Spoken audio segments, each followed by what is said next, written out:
Eran las 4:20 de la tarde. Yo no tenía que volver a casa hasta las 6, pero olvidé una carpeta con documentos del trabajo en la mesa del salón y, como el jefe iba a revisar todo mañana, decidí volver. No avisé. No tenía por qué. Era mi casa. Metí la llave con la tranquilidad de siempre.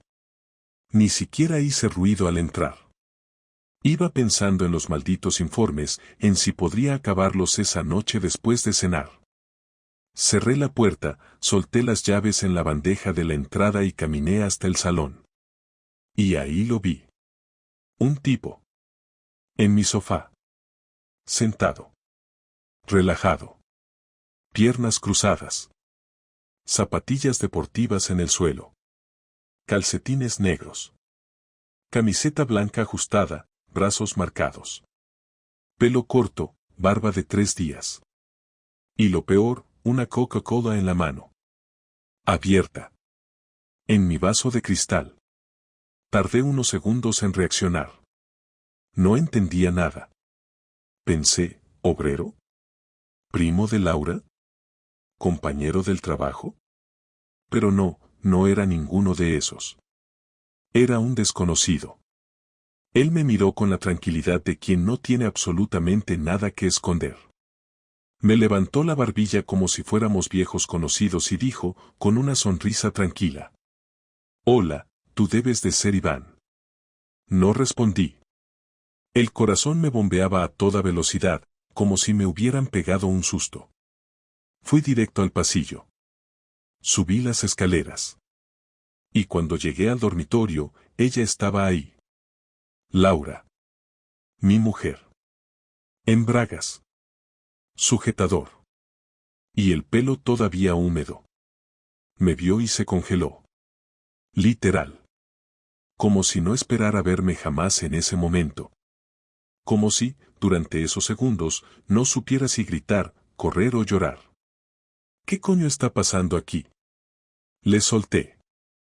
Ella solo atinó a decir. Puedo explicarlo. Siempre dicen eso. Puedo explicarlo. Como si las cosas se explicaran solas. Me apoyé en el marco de la puerta. No iba a gritar. No iba a armar un escándalo. No todavía. Solo necesitaba entender. Ella se puso una bata encima. Bajamos. El tipo seguía ahí. Tranquilo. Como si estuviéramos tomando el té. ¿Tú quién eres? Le pregunté. Luis, dijo, como si con eso bastara. Ni un lo siento, ni un no sabía que estabas casado, ni un me voy. Nada. Solo Luis. Y luego un trago más a su Coca-Cola. Laura me miró y, en vez de arrepentimiento, noté, cansancio. Como si la pillada le hubiera aliviado. No ha pasado nada, Iván, dijo. Tuve que reírme. No me pude contener. ¿Nada? ¿Un tío en gallumbos en mi salón es nada? Luis, el campeón, se levantó. Cogió sus zapatillas. Se las puso sin prisa. Me miró como si yo fuera el que estaba de más en esa escena. Mejor me voy, dijo. Y se fue. Laura se quedó ahí, en el comedor, de pie. En silencio. Como si no supiera qué decir. O como si le diera igual. Y yo me quedé con la imagen de ese tipo sentado en mi sofá, bebiéndose una Coca-Cola en mi vaso, como si fuera su casa. Ese fue el primer día. El primer aviso. Lo que vino después fue peor. Mucho peor. No hizo falta mucho para que la cosa se saliera de control. Después de que el tipo se fue, nos quedamos en el salón como dos desconocidos en una estación. Ella no decía nada. Yo tampoco. Pero no era silencio de esos que calman, sino de los que hacen ruido por dentro. Me senté en el borde del sofá, el mismo donde ese imbécil había estado minutos antes. El cojín todavía estaba caliente, y eso me revolvió el estómago más que cualquier palabra. Ella permanecía de pie, con la bata cerrada hasta el cuello, como si con eso pudiera borrar todo lo que acababa de pasar. Me miraba como si yo fuera el que tenía que decir algo, el que tenía que romper el hielo, como si lo que acabábamos de vivir no fuera tan grave. Y lo peor de todo es que parecía preparada, como si hubiese ensayado este momento en su cabeza, como si hubiese considerado la posibilidad de que algún día la pillara y ya tenía lista su versión, aunque ahora le costara sacarla. No pasó nada, repitió. Esa fue su primera defensa, y yo no respondí. No porque le creyera, sino porque no sabía por dónde empezar. Yo había salido de casa 2 horas antes creyendo que todo era normal, que vivíamos una vida más o menos tranquila, y al volver me encuentro a un tío en ropa interior bebiendo Coca-Cola en mi salón. ¿Y ella quiere convencerme de que no pasó nada? ¿Y quién es ese? Pregunté, sin levantar la voz. Un amigo del instituto, respondió, sin titubear. Nos reencontramos hace un par de meses por Facebook. Vive cerca, vino a tomar algo. Nada más. La respuesta fue rápida, demasiado fluida.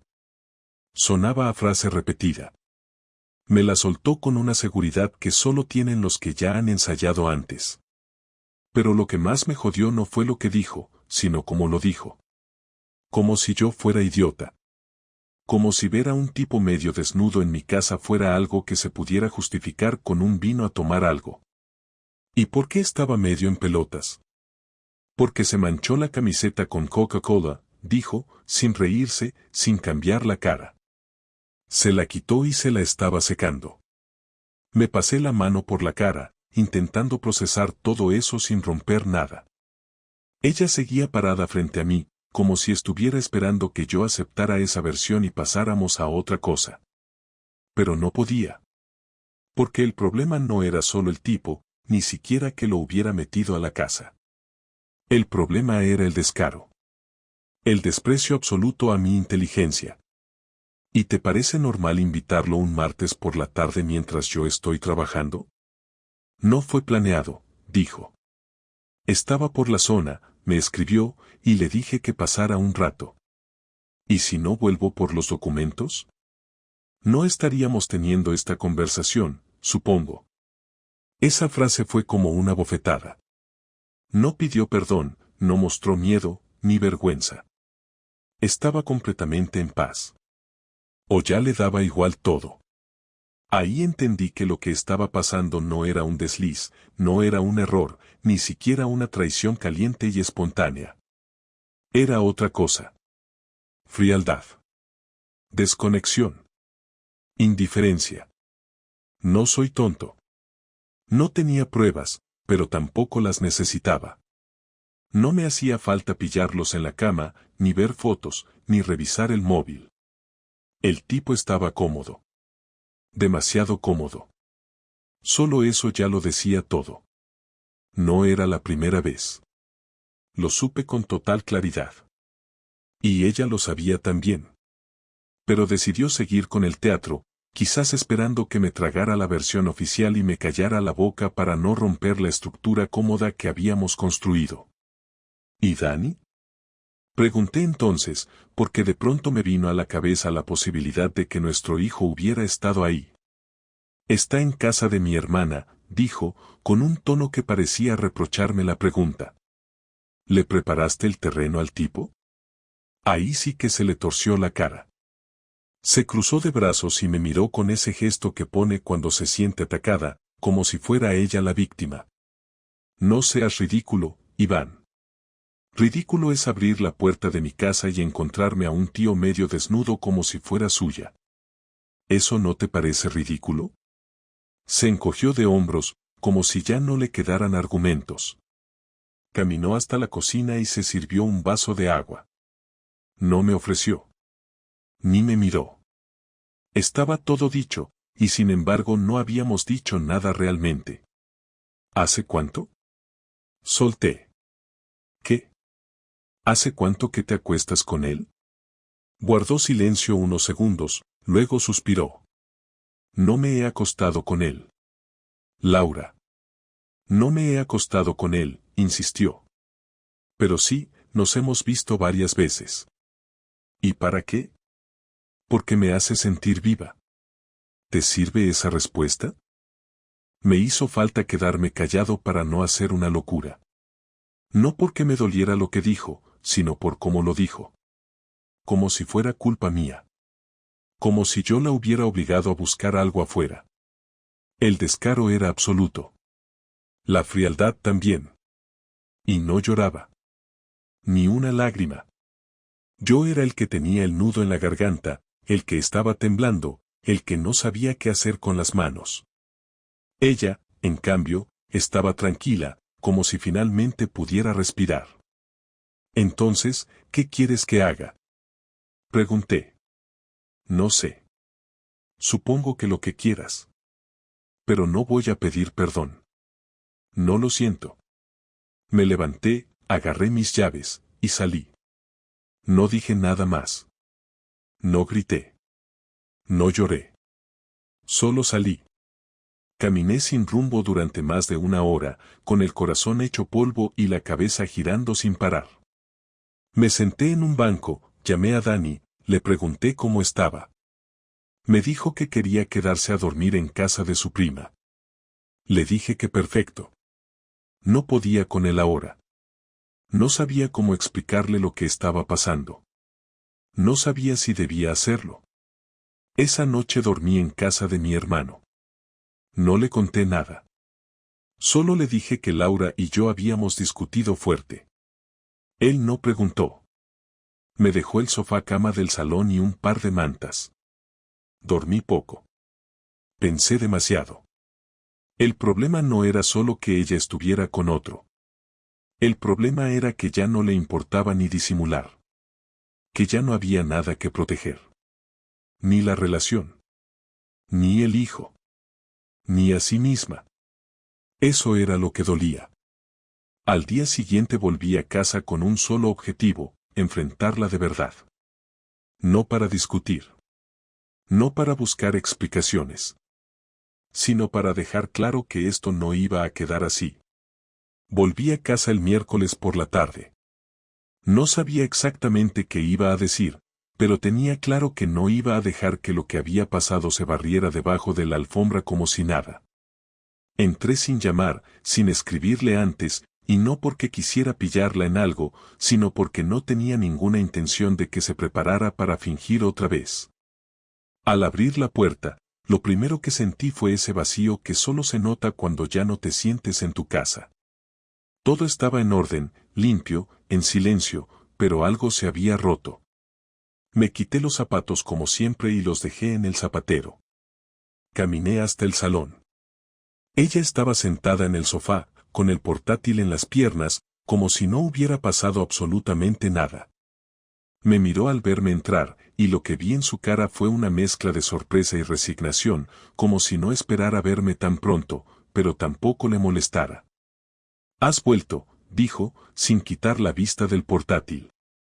«Necesitamos hablar». ¿Ahora? Sí, ahora. No hay nada más importante. Cerró el portátil y lo dejó sobre la mesa. Se estiró como si llevara horas sentada, como si la conversación que se venía fuera una molestia menor en su día. «Pues habla», dijo. Me senté en la silla frente a ella. No quería compartir el sofá. No quería estar cerca. No porque tuviera miedo, sino porque me resultaba físicamente desagradable. ¿Vas a seguir viéndolo? ¿A quién? A Luis. Me miró durante un segundo, evaluando si valía la pena mentir otra vez. No lo sé. ¿Cómo que no lo sabes? No lo sé, Iván. No tengo una respuesta clara para eso ahora mismo. Me pasé la mano por la cara y contuve las ganas de levantarme y largarme de nuevo. Pero no. Esta vez tenía que quedarme. No para pelear, sino para dejar las cosas claras. Entonces dime, ¿qué quieres de mí? No sé si quiero seguir contigo. Eso ya lo estoy notando, Laura. Pero si no lo tienes claro, me lo dices y se acabó. No quiero seguir viviendo en esta farsa. No quiero hacer de cuenta que no vi lo que vi, que no escuché lo que escuché. No soy idiota, y no pienso dormir al lado de una mujer que me trata como si lo fuera. No te estoy tratando como un idiota. Ah, ¿no? ¿Y qué fue todo lo del otro día? ¿Esperabas que te creyera que se manchó la camiseta con Coca-Cola? ¿De verdad pensabas que esa era una explicación válida? Te dije lo primero que se me ocurrió. Estaba en shock. No, no lo estabas. Estabas tranquila. Lo tienes todo más que calculado. Lo que pasa es que te pillé en el momento equivocado. Se quedó callada. No por culpa, sino porque sabía que tenía razón. Me observaba con una mezcla rara entre atención y fastidio, como si escuchara por educación, no porque le importara. ¿Cuánto tiempo llevas viéndote con él? No importa. Sí importa. Unos 2 meses. Mentira. Lo supe por su forma de decirlo. Por la rapidez. Por lo redondo del número. Me daba igual si eran 2 o 4 o 6. Lo que me importaba era que me lo seguía ocultando incluso ahora. Aún tenía algo que proteger, y no era a mí, ni a nosotros, ni a nuestro hijo. ¿Él sabe que estás casada? Claro que lo sabe. ¿Y le da igual? No es asunto tuyo lo que él piense. Sí que lo es si entra en mi casa, si se sienta en mi sofá, si bebe de mis vasos. Ya te dije que no iba a pedir perdón. No siento haberlo invitado. Esa frase me dejó seco. No por su dureza, sino por lo que revelaba. Ella ya había tomado una decisión. Ya había cruzado una línea. Lo que yo dijera no iba a cambiar nada. ¿Y con Dani qué piensas hacer? ¿Qué tiene que ver Dani? Todo. Es tu hijo. El nuestro. Si vamos a separarnos, él tiene que saberlo. Todavía no he dicho que me quiero separar. Pero tampoco has dicho que quieres quedarte. Porque no lo sé. ¿Y mientras tanto qué hago yo? ¿Espero a que lo decidas mientras tú sigues viéndote con él? Haz lo que quieras. No, Laura. Así no funciona. No puedes tenerme aquí de adorno mientras llevas una doble vida. Yo tengo dignidad. Tengo límites. Ella cruzó las piernas, se acomodó el pelo, y por un segundo pensé que iba a decir algo que lo cambiara todo. Algo que mostrara un poco de humanidad, de decencia. Pero lo que dijo fue otra cosa. Iván, llevamos años viviendo como compañeros de piso. Tú lo sabes. Lo único que ha cambiado es que ahora lo estás viendo con claridad. ¿Eso justifica lo que estás haciendo? No estoy buscando justificar nada. Solo estoy siendo sincera. Por primera vez en mucho tiempo. ¿Y yo qué? ¿Tú crees que yo no notaba que las cosas estaban frías? Pero no por eso fui a acostarme con nadie. No porque me sintiera solo me busqué una excusa para traicionar a mi familia. Pues entonces eres mejor persona que yo. No es cuestión de ser mejor o peor. Es cuestión de respeto. A ti misma, a mí, a Dani. Ella bajó la mirada por primera vez. No sé si le remordía algo o si simplemente le cansaba la conversación. Pero no dijo nada. Se quedó en silencio. Y yo lo tomé como una señal de que ya estaba todo dicho. Mañana me voy de casa. No voy a dormir una noche más aquí. Te dejo la casa, los muebles, todo. Solo me llevo mis cosas. Y Dani se va a enterar por mí, no por otros. No quiero que lo escuche de tu boca ni que lo descubra un día cuando vea a ese tipo saliendo de aquí en calzoncillos. ¿Le vas a decir todo? Solo lo necesario. Que nos separamos. Que no fue por él. Que es una decisión de adultos. Pero si más adelante pregunta, no pienso mentirle. Que sepa quién es quién en esta historia. No vas a hacer que me odie. Eso dependerá de ti, no de mí. Me levanté y me fui directo al dormitorio. Saqué la maleta del armario, metí ropa, cargador, lo esencial. No tenía claro a dónde ir, pero ya no quería quedarme ni un minuto más en esa casa. No podía respirar ahí. No con ella sentada en el salón como si nada. ¿Y Dani? Lo recojo el viernes. Ya hablé con mi hermana. Se quedará con ella hasta entonces. Está bien. Ella no dijo más. Yo tampoco. Cuando salí, no miré atrás. La venganza no fue un arrebato ni una escena de película, fue algo frío, pensado, y sobre todo posible, porque no tenía ninguna intención de hacer nada ilegal ni de perder a mi hijo por un impulso. Me instalé en el piso de mi hermano durante los primeros días y aproveché ese tiempo para ordenar la cabeza y, sobre todo, los papeles, porque después de 12 años de matrimonio había muchas cosas compartidas que Laura parecía olvidar cuando hablaba de haz lo que quieras con tanta ligereza. Lo primero que hice fue pedir cita con un abogado recomendado por un compañero del trabajo, un tipo serio, de unos 50 años, que no levantó una ceja cuando le conté todo con calma, sin dramatismos, porque ya había pasado la fase del shock y ahora estaba en la de pensar con claridad. Le expliqué lo del tipo en casa, la falta de arrepentimiento, la ambigüedad constante, y él tomó notas mientras me decía que, sin necesidad de demostrar una infidelidad formal, el abandono emocional y la convivencia rota ya eran suficientes para mover fichas sin que yo saliera perjudicado. Esa misma semana revisé las cuentas comunes, no para vaciarlas ni hacer una locura, sino para dejar constancia de todo lo que había entrado y salido durante los últimos meses, porque me llamó la atención un gasto constante en restaurantes, hoteles de la zona centro y gasolina en horarios que no cuadraban con el trabajo de Laura, y no porque quisiera usarlo para humillarla, sino porque sabía que, llegado el momento, iba a intentar presentarse como la víctima de una separación repentina y yo necesitaba hechos, no palabras. Hice copias de todo, guardé extractos, contratos, recibos, y dejé el dinero exactamente como estaba, porque mi venganza no iba a ser robarle nada, sino quitarle el control del relato, que era lo único que parecía importarle. El viernes fui a recoger a Dani. Ella estaba en casa cuando llegué. No había nadie más, y eso ya era algo. Me abrió la puerta con una sonrisa tensa y me dijo que el niño estaba en su habitación terminando la mochila. No hablamos del otro tema. No delante de él. Cuando Dani salió, me abrazó como siempre, sin notar nada raro, y eso fue lo que más fuerza me dio para seguir adelante sin desviarme. Antes de irnos, Laura me dijo que teníamos que hablar pronto de horarios, de custodia, de cómo organizar la vida a partir de ahora.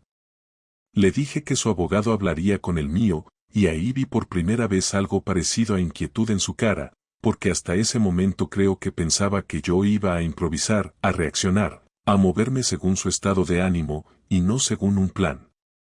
Durante las 2 semanas siguientes hice exactamente lo que ella no esperaba, que fue seguir con mi vida con normalidad, llevar a Dani al colegio, ayudarle con los deberes, ir a trabajar, dormir bien, comer bien, y no escribirle ni una sola vez fuera de lo estrictamente necesario, porque entendí que mi ausencia emocional era más efectiva que cualquier discusión. Mientras tanto, mi abogado envió un burofax claro y educado en el que se solicitaba la separación formal, el uso temporal de la vivienda para ella por el bien del menor, y un régimen de custodia compartida con días alternos, algo que Laura siempre había defendido en teoría, pero que ahora parecía molestarle cuando ya no era solo un discurso progresista, sino una realidad que implicaba ceder control. La reacción no tardó.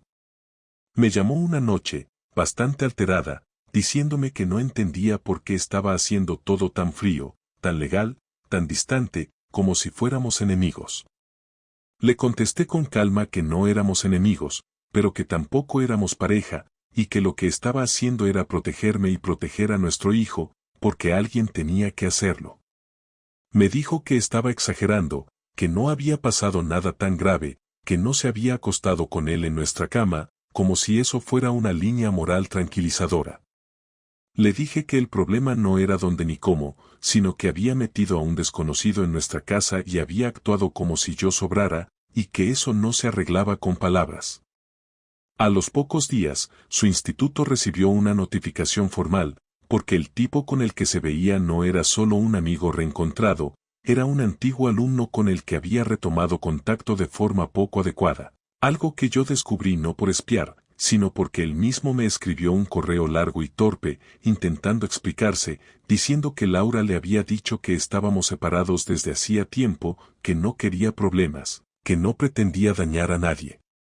Ese correo lo reenvié tal cual a mi abogado, y fue él quien decidió el siguiente paso, porque en su centro de trabajo las relaciones personales con antiguos alumnos eran un asunto muy serio, y no hizo falta inventar nada, solo dejar constancia de hechos verificables. No fue un acto impulsivo, fue una consecuencia directa de decisiones que ella había tomado creyendo que no habría impacto. Laura explotó cuando se enteró. Me llamó gritando, acusándome de querer arruinarle la carrera, de ser un vengativo, de no pensar en Dani. Le contesté algo que llevaba tiempo preparado y que no me tembló la voz al decirlo, porque era verdad, y fue que yo no había hecho nada para perjudicarla, que simplemente había dejado de cubrirle la espalda, y que si su trabajo estaba en riesgo era porque había cruzado límites que conocía perfectamente.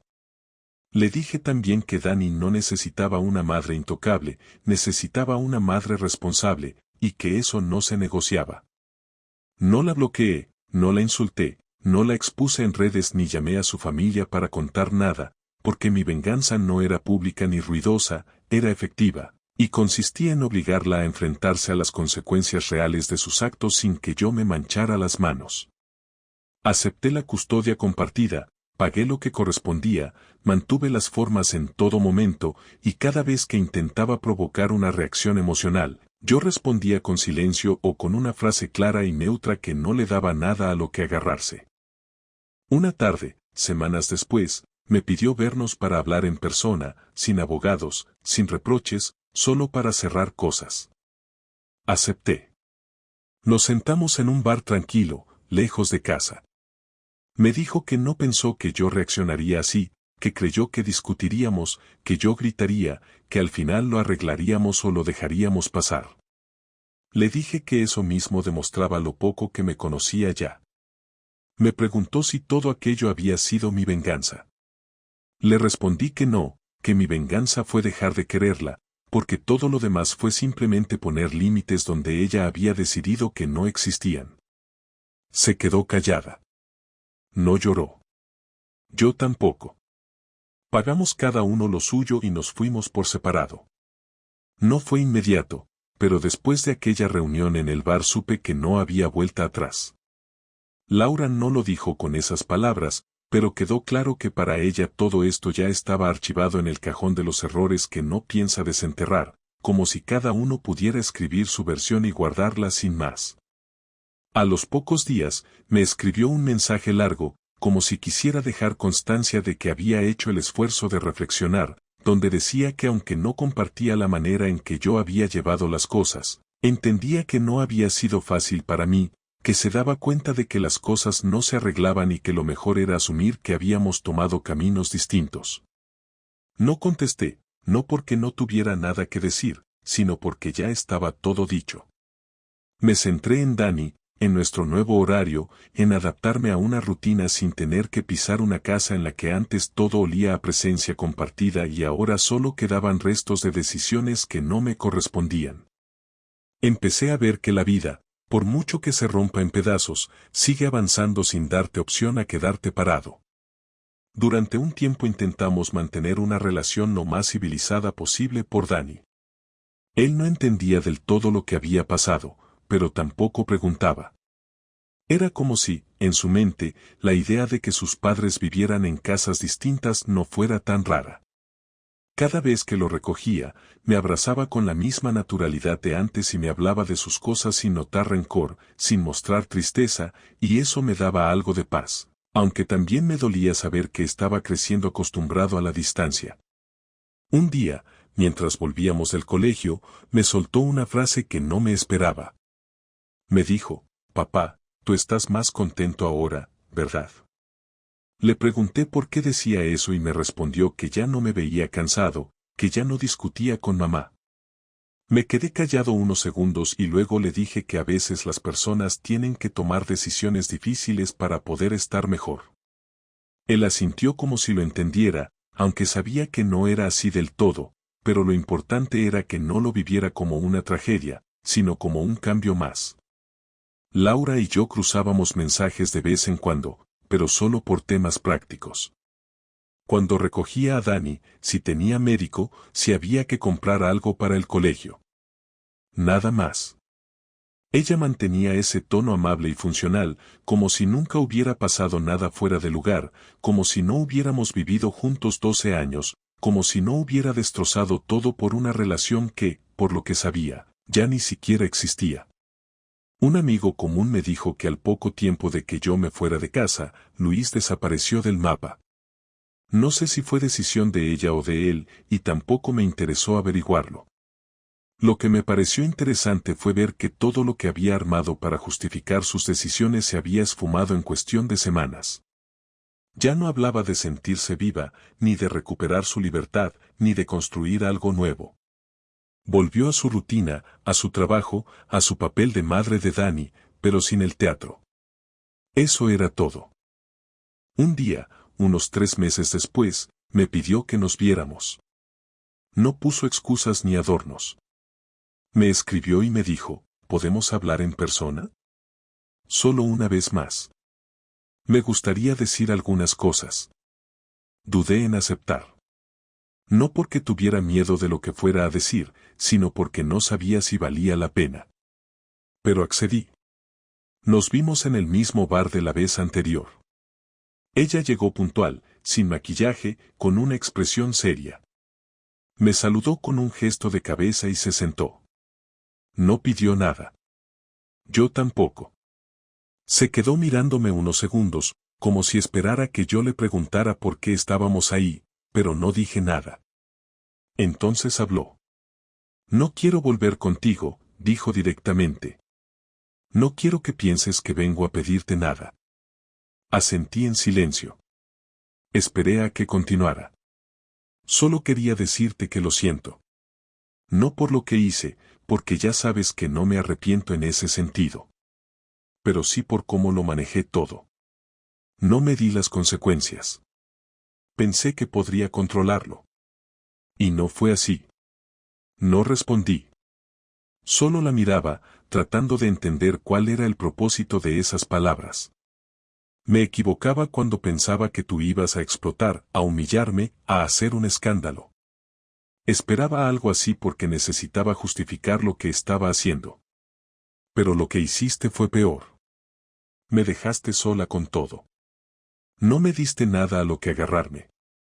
Le pregunté si eso era una queja. No, no lo es, dijo rápido. Es solo que, me sorprendiste. Me hiciste ver que el problema no eras tú. Era yo. Y no fue agradable. ¿Y qué esperas de mí ahora? Nada. Solo quería decírtelo. Asentí. Quería levantarme y marcharme, pero esperé un poco más. Había algo que aún necesitaba soltar. No me importaba tanto que te acostaras con otro. Me dolía, claro. Pero lo que realmente me jodió fue la forma. La frialdad. El desprecio. Que me hablaras como si yo no fuera nadie. Que me mintieras a la cara sin siquiera intentarlo bien. No fue el engaño. Fue el trato. Eso fue lo que hizo que se acabara todo. Ella bajó la mirada. No dijo nada durante unos segundos. Luego murmuró algo apenas audible. Lo sé. Nos quedamos en silencio. Ya no quedaba nada más. Me levanté. Pagué la cuenta. Le deseé que le fuera bien, y me fui sin mirar atrás. A partir de ahí, todo fue acomodarse a la nueva normalidad. A veces Dani preguntaba por cosas pequeñas, sobre fotos que ya no estaban, sobre rutinas que habían cambiado. Le respondía sin adornos, pero con tacto. Nunca hablé mal de su madre delante de él, no porque me saliera el instinto noble, sino porque me parecía innecesario. El tiempo se encarga de que cada uno entienda lo que tiene que entender, cuando toca. Yo solo quería que mi hijo no se viera atrapado entre versiones. Poco a poco, dejé de revisar el calendario para saber qué día me tocaba con Dani. se volvió parte de mi semana, no una excepción. Empecé a vivir sin la sensación de tener algo pendiente. No busqué a nadie más, no porque estuviera cerrado, sino porque no tenía prisa. Me volví más reservado, más práctico, menos reactivo. Ya no necesitaba venganza. Ya había ganado. Pasaron los meses y lo que al principio parecía una situación provisional se convirtió en una estructura fija.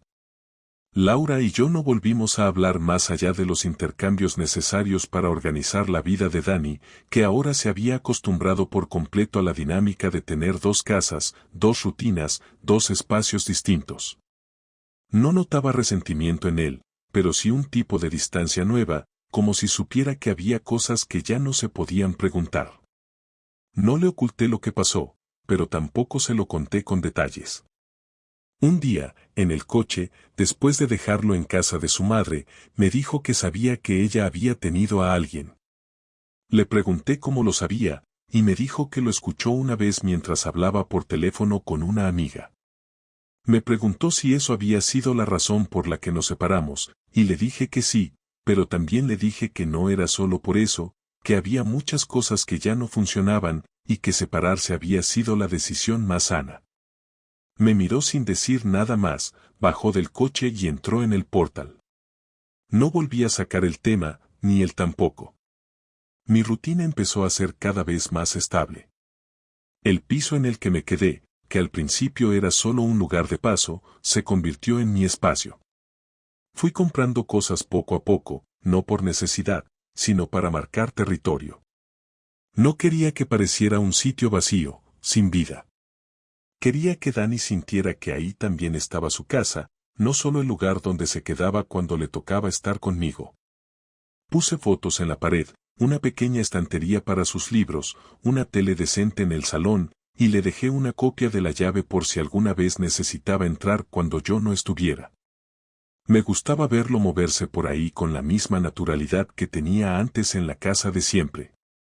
Eso me tranquilizaba. En el trabajo las cosas también cambiaron. Algunos compañeros que sabían lo que había pasado me miraban con respeto, otros con curiosidad, pero la mayoría simplemente actuaban como si nada hubiera pasado.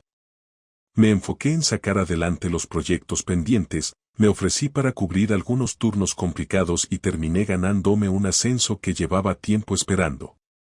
No fue una gran celebración, pero fue algo que sentí que había conseguido sin depender de nadie, en un momento en que todo lo demás parecía frágil. A veces pensaba en cómo habría reaccionado Laura si se lo hubiera contado. Tal vez se habría alegrado, tal vez le habría dado igual. No lo supe, ni me importó. Mi círculo social también cambió.